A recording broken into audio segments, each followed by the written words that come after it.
Okay, so this is episode 2 of the Gardening Coyote, and as you can see by my mirrored glasses, I'm super high budget in terms of my production.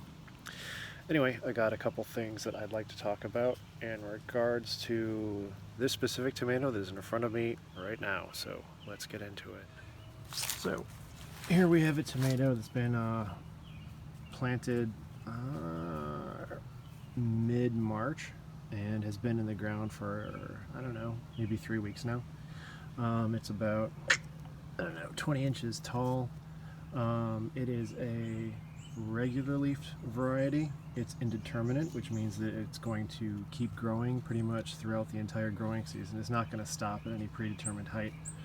I have it in kind of a compromised growing situation. So you can plant tomatoes in the ground, but if you live in a rainy place like here, sometimes they drown during the springtime, and that's no bueno. Or you can put them in a container, but if you put them in a container like this, a pretty good sized tomato container, then the disadvantage is that they can dry out. If you leave them alone for, I don't know, 3, 4, 5 days and there's no rain and it's hot weather, they can dry out and also be stressed out and or possibly die. I have drilled a large, maybe not large, I've drilled about about a $half size hole in the bottom of this container. What that does is it lets the roots reach through the bottom of the container and into the ground below. So in times of drought, the plant can still find water. I can go away for longer, and plus it can get some additional nutrients from the soil underneath the container, which, I mean, it's not the richest soil in the world, but tomatoes don't really need the richest soil. So that's how I have the container set up. The main thing I want to talk about today is suckers. Suckers are kind of growing tips. Like, this is a sucker. So essentially, if I let this thing go, it's going to keep growing. Some buds will come off it. I'll get fruit off of it, which might seem like a good thing. However, most people, I guess most experts, think that you should minimize the number of growing tips, because each growing tip takes a certain amount of energy from the plant. So what the generally accepted practice is suckering, which means you pull off the suckers. I've waited a little bit longer than I should, and these suckers are a little bigger, and it'll be slightly more traumatic to the plant. So I'm gonna take them off anyway. And suckers tend to form like kind of in the crotch of the plant. I've still got one left there. And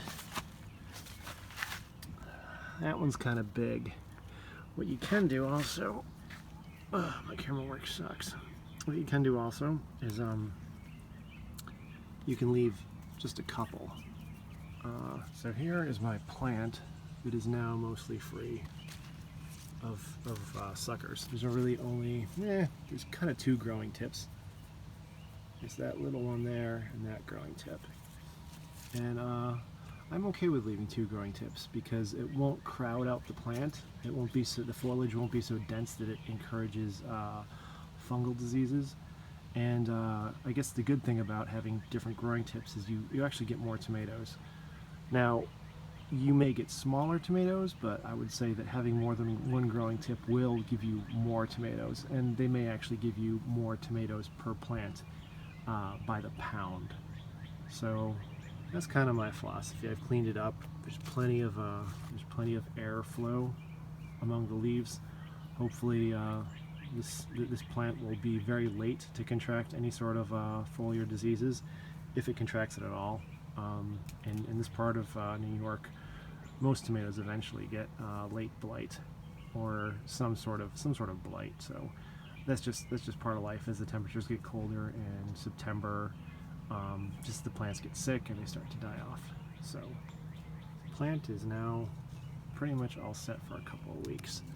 I have it tied off there to the support. I'll probably tie it off again further up so it doesn't snap over in the wind. But one more thing about this plant is you can tell by this kind of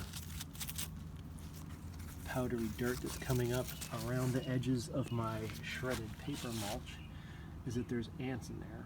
So ants do good and bad things. The bad things they do is they may start essentially farming aphids.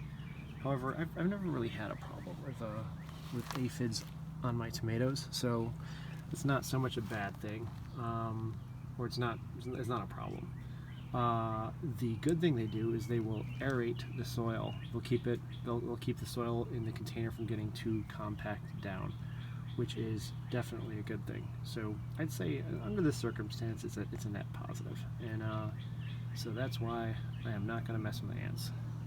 Not that there's really that many things I'd really do to them anyway. I mean, I guess I could poison them, but I try to avoid poison whenever I can.